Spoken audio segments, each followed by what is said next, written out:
lii raam te ñag wala jëm day te bu fa amee kër du fa gaaw a génn déedéet tribune yéene kaay ne def leen attention yéen a ngi foog safara si la waaw gaañaa ngay xuppante gaañaa ngay tuumalante ay kàddu yu ñaaw di génn tamit kon ca gémmeñ ya allahu akbar dama ne la gis nga débat bi nga xam ne moo juddu nag ci liste yi nga xam ne kon nañ leen di rejeté ni la moo indi ti tànge gi de yéene kaay gi ne jàppale ne nag safara su njëkk ji nga xam ne dañuy tepp gu njëkk ga waaw te diwaanu Kédougou gële la daal di kon jógee te nag boo sàgganee dana tasaaroo de mar di tali waaw suba teelu tey gi la ni ñëpp a tiit yéene kaay dee média gi ne te gis nga weeru mars ba la ñu génn waaw gën a gàtt lu tolloo fukk ak juróom ci ay doomu aadama ñoo dee inna lillahi wa inna ilayhi raji'un dama ne la ci ay manifestation critique yéene kaay ne waaye Yewwi Askan Wi day waaw daal dina ñuy woo nag seeni militant résistance rek xeex bu ko laajee tamit ñaareelu vague ba daal di dik xeex jàmmaarloo ak ñi le 24 heures yéene kaay ne gis nga di tànge gi nag fi mu nekk ni li moo ne ci jàpp kon Sénégal dëgg la nguuru Macky Sall gi ci boppam kon liñ leen di tuumaal mooy ay ragal lañ gars yi ay tapet lañ ci wàllum diit la ñuy yëngu box boobu di ne gis nga nguur geeg opposition bi day waaw ku ca nekk nga taxaw fi nga taxaw laa la wax état major yi ña ngay séddale seeni carte waa nguur ga ca boppam yëkkati nañ seenu kaddu waa Yewwi Askan Wi fañ nekkoon lañ nekk ba léegi ni la nee nañ xeex résistance rek ñaari camp yëpp ña ngay woote kon mobilisation Mor Ngom nee na opposition bi nga xam ni kon ay nitu final lañu la leen tax a jug du dara lu dul taal réew mi rek woote insurrection violence taal réew mi évidence sénégalais atew Barthélémy Dias la de àllarbay tey ji mar day taali mercredi de tous les dangers waaw Dakar Ndiaye Gueye Diop kay kenn nooyeetul nooyi ci boppam la ñu ak laa la wax parce que nag ginnaaw déclaration Khalifa Sall ak Ousmane Sonko Barthélémy Dias yi nga xam ne ay kàddu yu tàng jër ne dikk leen ñu xeex mobilisation résistance Abdoulaye Diouf Sarr Seydou Gueye waaw ak ñi ànd ak président Macky Sall day tontu nañu de ñoom it ay kàddu yu saf saf ne ñoom it seen nit nañ leen génn mobiliser wu waaye Yewwi Askan Wi Dakar Ndiaye Gueye Diop waaw nee nañu lépp lu ñu mën danañu ko def ngir seeni candidat yi nga xam ne ñoo nekk ci commune yu ville de Dakar ñëppay bokk de participation bokk Barthélémy Dias ci élection locale janvier 2022 yi lée amul laam-laame amul wanteer Barth day bokk par force maire par force Yankhoba Diattara ci yéene kaay gi waaw nee na danañu jàkkaarloo ak Barthélémy Dias bi lée ak Ousmane Sonko danañu défendre laa la wax institution yi lée ñaareelu vague do am ci mim réew Yankhoba Diattara na ñin ay jeunes lañ wóolu nañ président Macky Sall te am nañ ay jumtukaay di ay moyens ngir jàkkaarloo ak ñii Yankhoba Diattara wax lii waaw tey addina laaste en tout cas ña ànd ak nguur ga daal yëkkati nañ seen mbagg laa la wax nee nañ dañuy defante de waaw te jamono joojee nga xam ne réew mi ngi jax-jaxi waaw Macky Sall dee jëlati ne roppalam nga laa la wax tukki na de dem na ka vers ak France libération yi ne kaa ne waaye nag gis nga xeex bi mënatul ñàkk de ci li ma yaakaar dama ne la xeex bi mënatul ñàkk ci li ma yaakaar parce que Yankhoba Diattara nee nañ danañ jàkkaarloo ak ñoom Barthélémy Dias waaye Yewwi Askan Wi Ndakaaru Ndiaye Gueye Diop waaw nee nañ kenn du leen yàqal seen futur maire di Barth dëgg la Mor Ngom ne gis nga coalition bi daal réew mi leen tax a jug laa la wax te duñu ko nangu Mamadou Lamine Diallo ci tribune yéene kaay waaw mais xam nga lan moo waral ngar jéeg dal gi lée pétrole be gaz bi la rek diggante 2023 ak 2024 waaye comme que Mahmoud Saleh mooy seen stratège en chef bu Benno Bokk Yaakaar waaw naan troisième mandat wu Macky Sall bi lée ci élection locale yi lay dépendre loolu yeggaguñ ca loolooy mandargal ne candidat Benno Bokk Yaakaar yëpp ci élection locale yi lée d'accord nañ ci troisième mandat wu Macky Sall wala président à vie comme la xew ca Gabon ak ca Cameroun waaye nag sant yàlla waaye ba colonel Doumbouya amee ca Guinée ba léegi la waa Benno Bokk Yaakaar yooyee ñii jaar na ca des ci troisième mandat bi jubóowuñ ca de léegi nag Mahmoud Saleh moom bu bëggee teg seen ndamal liste yi la ci infiltration opposition bi guerre liste yi jënd jigéen ñi ay financement ak jeunes ya coup d'état yooyee mënatul jàll fii ci Afrique laa la wax léegi nag ñaara fi ne daan na diggante force vive wala force spéciale rek yow pare guñ ci coup d'état rampant Sud Quotidien ak L'As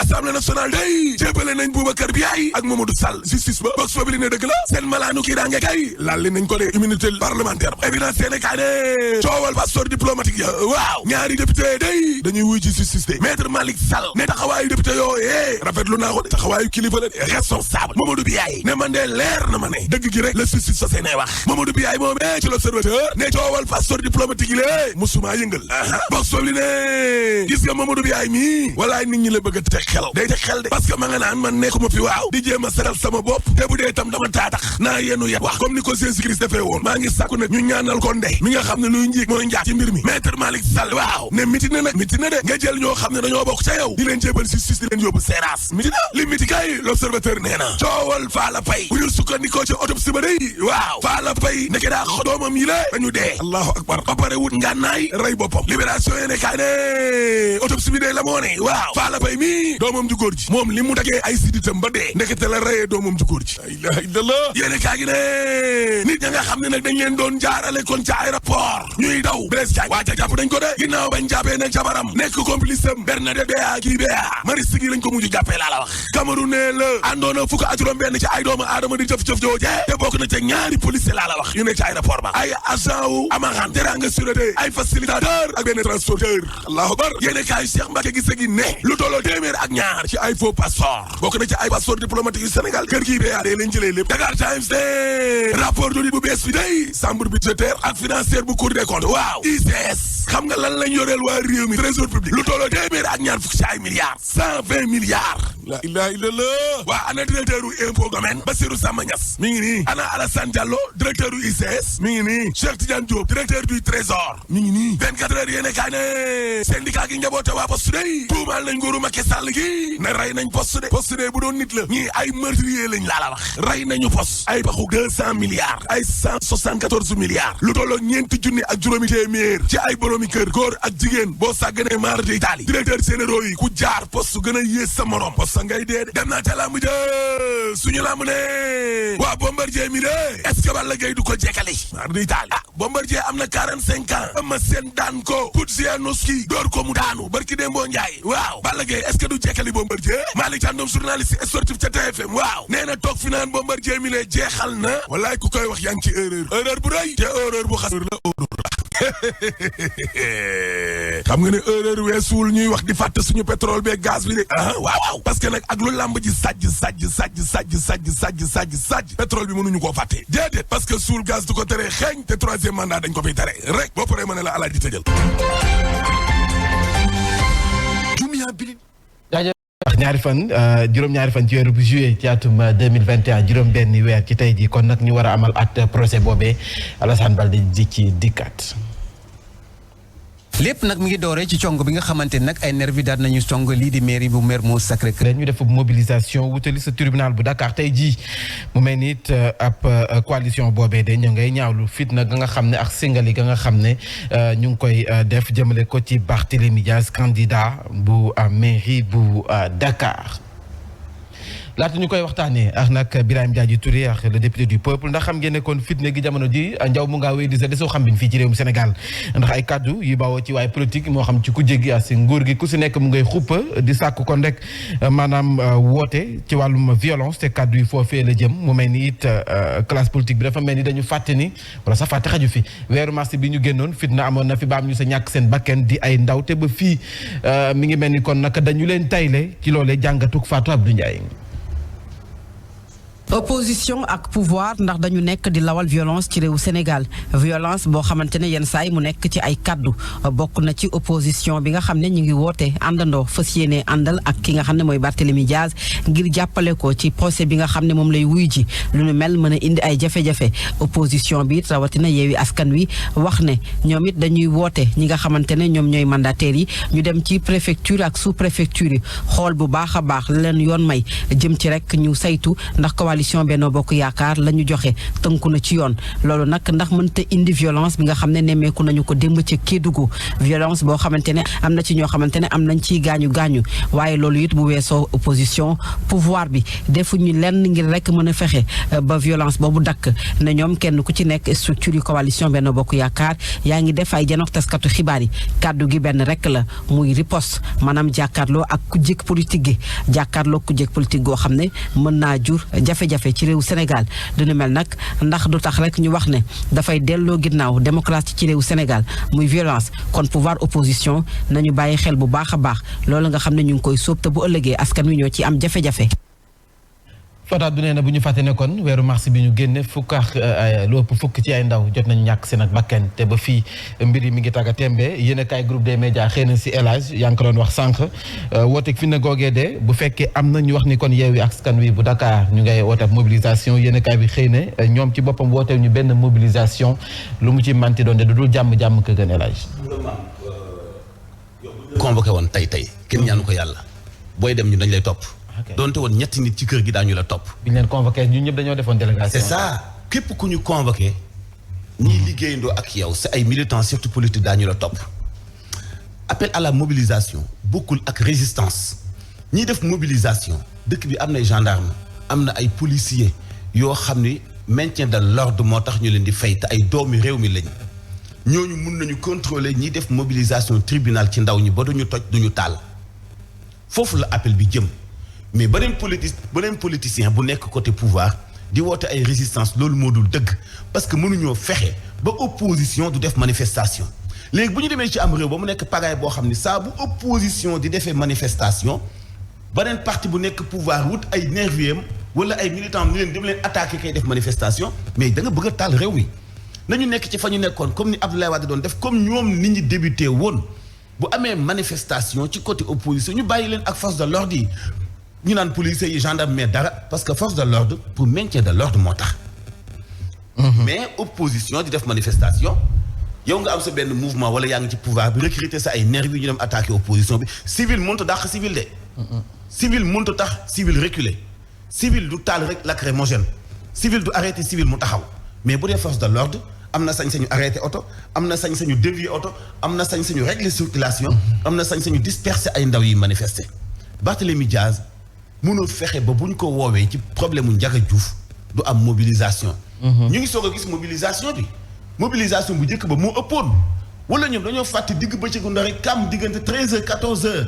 la benn pick-up yëpp ay ponkal ñu ñëw ci mairie bu Barthélémy Diaz pour attaquer ko Yankhoba Diattara mi wax tey dañu fàtte digg bëccëgu ndax rek kam lañu recruter ay nervi ñu jël ay ginnaaw kër xëpp ko kër Idrissa Seck te ñu ni Farba Senghor moo ko defoon dañu fàtte ni même nervi yooyu ñu recruter woon ñoo dem attaquer journal Frasque suñu kanam loolu dafa yàgg ñoo dem attaquer journal 24 heures loolu dafa yàgg nervi yooyu ba ñu ko defee jamono jooju dañu ko dénoncé woon ñëpp amoon na sax ay médias yoo xam ni dañu suspendre woon Farba Senghor duñu ko woon sax invité ndax def bu ñaaw boobu noonu parce que civil du faj te force de l'ordre nekk fa moo tax tey Barthélémy bu génnee force de l'ordre yi ñu ngi ci dëkk bi ñu ngi saytu wàllu kaaraange gi bu amee mobilisation ñoo koy disperser mais civil du jàkkaarloog civil appel à la mobilisation fii la ñu ko fekk mais résistance lan mooy résistance dañu toll ci wàllu résistance caaxaan baaxul jàmm lañu soxla waay voilà ñu gis ne ko nag bëri na ci ay waajur yu nga xam ne ñu ngay sàkku seen i doom ñaan ndaxum daal bañ a dox ci wàllum fitna ci jamono ji nga xam ne sunu xalif généraux yi sax jotoon nañu woote ak jàmm ci fii ñu jëm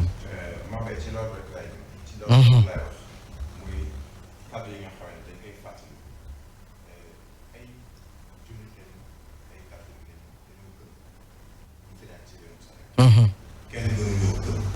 mais gëm-gëm bi day fekk nga toog tamit ñun dañu ne ci suñu wàllu ndigal. murid ndigal jëfe na. xalif général des mourides sëñ Mountakha Mbacké Bachir yaa ngi fi ak tànn bi coow li bare. njëkk a def yaa ngi 50 millions de francs jox ko.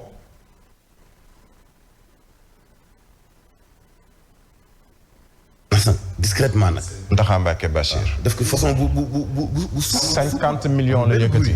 50 millions la yëkkati. ñan la ko jox ko nguur gi. jox ko opposition. jox ko ku bokk ci nguur. jox ko ku bokk ci opposition xam ñan la ko jox. ñi nga xamee ni seeni doom dañoo faatu ci manifestation yi amoon ci weeru mars. ñi nga xamee ni dañoo am ay gaañu ci manifestation yi amoon ci weeru mars dama koy répété. murit ndigal jëfe lañ ma wax ci ñi murit au-delà du journaliste que je suis au-delà du citoyen sénégalais que je suis doomu réew mi la waaye ñun ñi ñëpp ku ci nekk bu doon sa sago sa doom sa cousin sa jarbaat sa mbokk du faatu ci ay manifestation wala je prends l'exemple du gendarme bi nga xamee ne dafa téye de grenade lacrymogène wala grenade pour sauver gendarme yi mu bokkal benn oto ba loxoom dagg ëllëgëm ci wàllu métier bi nga xam ne moom la choisir ñu tàggat ko ci ba mu dem ci ëllëgëm googu sooxe ndax lan manifestation bi lan la woon du entre Sénégal ak Guinée-Bissau de du entre Sénégal ak Mauritanie du entre Sénégal ak Gambie donte lu ñu woowee ce sont des pays amis ce sont des manifestations entre Sénégalais doomu réewum Sénégal gendarme bi nga xam ne dafay jàkkaarloog manifestant dóor grenade lacrymogène mën na am ci biir manifestant yooyu cousin ma ngi ci frère ma ngi ci jarbaata ma ngi ci te xamu ko ñu dem seen kër daje ci guddi wala daje le lendemain ñu ne ko man de maa ngi woon ca manifestation lii xew université souvent di nga gis benn policier boo xamee ni sànni na grenade lacrymogène ca kamuy sànni moom policier ba am na mbokk ci biir université Cheikh Anta Diop de Dakar wala beneen université moom mën a doon kàddu yi Serigne Mountakha Mbacké Bachir li ñuy fàttali xam nga mooy lan bu politique yi jël réew mi moom ko ndax benn bakken bu rot ci ay manifestation ëpp na moom mi nga xamee ni kilifa lan la njëkk wax gërëm sëñ Babacar Sy Mansour mi nga xamee ni ak yeneen xalif généraux yëpp dañoo woote pour dal woote pour paix woote pour jàmm am ci réewum Sénégal gis nga les propos de Yankhoba Diattara naan résistance les propos de Yewwi Askan Wi naan dañuy taal réew mi nga xool ci réseaux sociaux yi naan coolee bari waaye day tàng gis nga ki nekk ci réseaux sociaux yi di wax 100 personnes ñoo ci jël 75 yi dëkkuñu Sénégal buy tàkk duñ ko fekkee te tey coolee bari bu tàkkee wala mu am fitna bu fi yeewu ñaata nit ñoo ci ñàkk seen xëy koo xamee ni ci nga doon suturlawu am ci benn 50 000 francs boo ñibbee sa kër jox ko sa njaboot amatoo xëy boobu ñaata nit lañ fi toj seeni boutique amatuñu ba léegi nii ña ngay seet na ñuy mën a lijjantee pour mën a xëy ay nit dem ci au chômage pourquoi parce que y a des hommes politiques yi muy ñi nekk ci opposition muy ñi nekk ci nguur moomuñu réew mi ki nekk ci nguur dañ ko dénk réew pour lu ñu naan une durée déterminée bien déterminée du CDI la ñu am de amuñu contrat à durée indéterminée ils ont un contrat à durée déterminée bu seen contrat jeexee dañ koy bàyyi ñi nekk ci opposition bi tey xëy dem jël nguur gi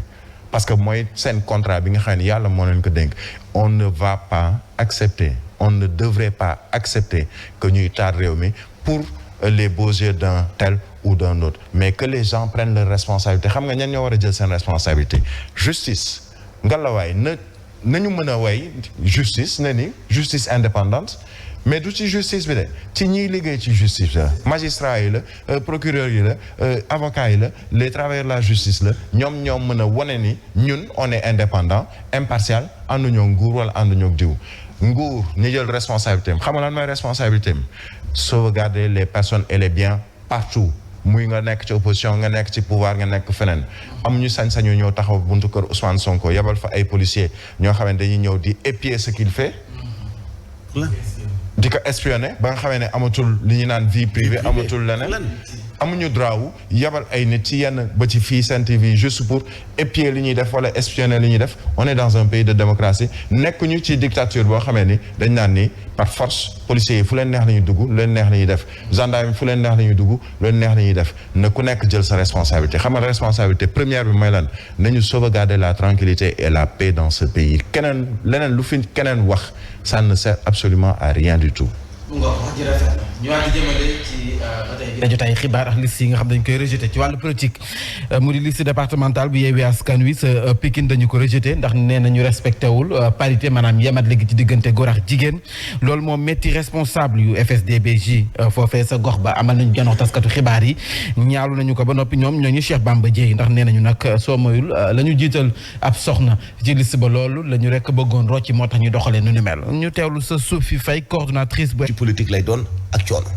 mën naa dakk nag ay jeex la dégg di te li muy wax dama koo fekk man maa demoon bu kayal kenn nattaliwu ma ko maa fekk la police waaw maa fekk la tudd ay jeex kon nag rendez-vous bi 13h la incha allah ma ci Zik FM 89.7 incha allah ñu dalal Pape Banta Mboup ci tàggat yaram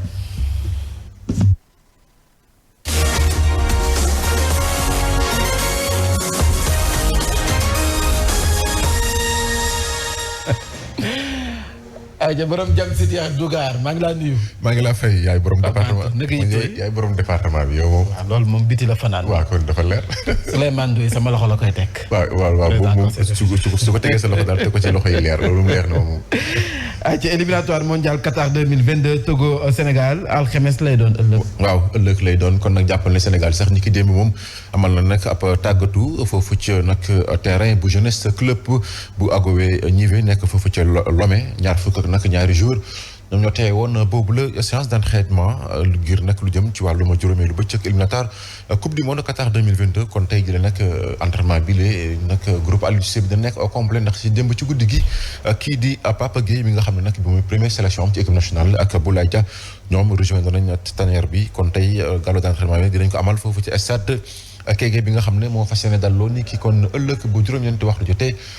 Togo ak Sénégal di fàttali nag ni Mambay yi nag jongante jëm nag ci yére éliminatoire dina nag ay jongante yu am solo ndaxte dina am ay choc Cameroun Côte d'Ivoire Ghana Afrique du Sud ak Algérie Burkina Faso ndaxte waxtu wi ñaari équipe rek ñoo nag jot a qualifié gum ci match barrage yi muy Sénégal ak Maroc jàppal ne sax yooyu le match barrage kon dinañ ko amal ni ki weeru mars tirage au sort bi nag ni ki fukki fan ak juróom-ñett ci weerum décembre lañ ko fas yéene amal. basketball soxla wàllu góor ñi tournoi national de la montée des 1 mu mel ni kon Port ak USPA ñoom jàll nañu. waaw jàll nañu kon mooy union sportive et culturelle des travailleurs bu Port autonome bu Ndakaaru ak union sportive des Parcelles Assainies ñoom ñu leen nag kon saison ren gile ci nag national division nag bi lañ ko fas yéene nag amale ñaari équipe yooyu la dañoo nag daan ni ki démb kon ñi waa Port ñoo daan Tamba Sport 64-61 union sportive Parcelles Assainies daan Lac Atlantique bu Louga 76-72 ñaari équipe yooyu la sax kon tey jii nag ci ngoon bu juróomi waxtu jotee foofu ci stade bu Marius Ndiaye ñoo fas yéene xeex lu jëm ci wàllum titre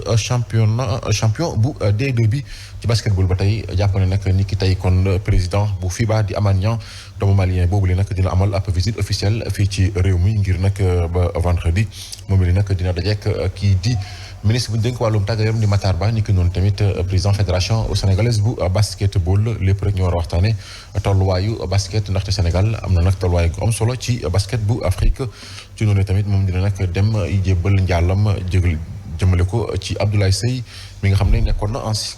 ancien président bu FIBA. ñu àddu jëmale ci commune bu Gandiaye ñoom samedi la ñu tànn ngir nag woote ab tournoi national bu Vovinam Viet Vo Dao. waaw kon commune bu Gandiaye nag moo fas yéene dalal ni ki samedi ab tournoi Vovinam Viet Vo Dao ñoom nag ñu bëgg a def seen kéem kattan ngir nag gën a mën a fësal boobu la discipline waaye nag ngir li ni mel faaw nag ñu réussir lu jëm ci wàllu pari organisation bi ak mobilisation bi dañ ciy teewlu Jibi Ndaw moom nag moo nekk responsable bu club bu Vovinam Viet Vo Dao nekk foofu ci diwaanu Gandiaye. donc ñu ngi sàkku nag teewaayu ci waa képp koo xamante ni doomu Gandiaye nga dañ doon dem di fekk suñu moromu nawle yoo xamante ni ñu ne mbokk ñu defa ñoom aar bi donc bi yoon nag ñu ñoo organisé léegi ñoom dañuy ñëw pour fekk suñu donc pour suñu xel gën a mën a dal tamit bëgg nañ tamit képp koo xamante yaa ngi yeewu Gandiaye ni ñu doon demee di dem di compétir yi di leen indil lu ñuy dem indil leen xamuñu nuñ koy amee donc bii nag ñun ñoo aye kon nag pour découvrir Vovinam Viet Vo Dao nu muy doxee final nag muy commencer à partir de 16h incha allah. dañu yaatu jëmale ci biti réew FC Barcelone juróom-benn ci ay joueurs soo mayul kon nag dañuy gedd. donc dañu koy fu mu toll nii dafa mel ne comme. wala dem nañu soxlaatuñu dañ leen buux. waaw leen buux vers la sortie Xavi nag mi nga xam ne moo nekkoon ancien joueur foofu nag ci FC Barcelone moom nag la ñu tabb ngir nag mu fas yéene jiite club bi waaye nag mbébétam mooy def kéem kattan nag ba soppi xaar kanamu FC Barcelone ci noonu sax bokk na ci nag brésilien bi di Neto gardien de but bi nga xam ne moom am na 32 ans ñaari nag match rek la jot nag football ren jile ni ko noonu tamit Philippe Coutinho tamit doomu Brésil la ak kii nag di Martin Braithwaite di nekk doomu Danemark di attaquant Luc de Jong ak ñaari défenseur français yi di Samuel Umtiti ak Clément Langlais mu mel ni nag kii di Xavi moom kontewul benn yoon ci nag ñoom Xavi tak bëgg nag defaat kéem kattanam ngir nag indiwaat ordre foofu ci FC Barcelone ci noonu sax jàpp na ne foogee nag dañoo war a amal entraînement 1h30 kon 11h war na leen fa fekk ngir nag ñu mën a respecter bépp nag matuwaay bi nga xam ne jël nañ ko ngir club bi nag delluwaat fu mu nekkoon en tout cas loolu daal mooy mbébétu kii di Xavi mi nga xam ne moo nag jiite lii di club bu FC Barcelone kon maa mbay li moo fi gënoon fës jëm ci wàllum xibaaru tàggat yaram. boo demee nuyul ma Ngooñ. waaw Gon borom balance. borom. balance. balance waaw borom mouvement balance bu jam ñaajo. dinaa ko ba léegi mu ngay balancé. ah mais nag balance moom ndam solo ndax dimanche xam nga moom day amal nag ab set setal. moom day amal set setal. ndax di nga ñëw moom ndax. comme yow yaay borom département bi ci hôpital bi. xam naa dinaa ñëw Gon dinaa ñëw ci set setal bi. waaw kañ la samedi. dimanche hôpital bi waaw. lu baax la lu am solo félicitations ci initiative bi. lu mel noonu la Lafon Mbaye di def sa Médine sama quartier. am na solo parce que tamit suñu pavage yi. faaw tamit ñun tamit ñu dëkk ci gox ba mën a tamit contribuer. Abdoulaye Fall ma koy fàttaliku joxaat nañu. noonu la doomu gox bi ñu mën a doxal gox bi.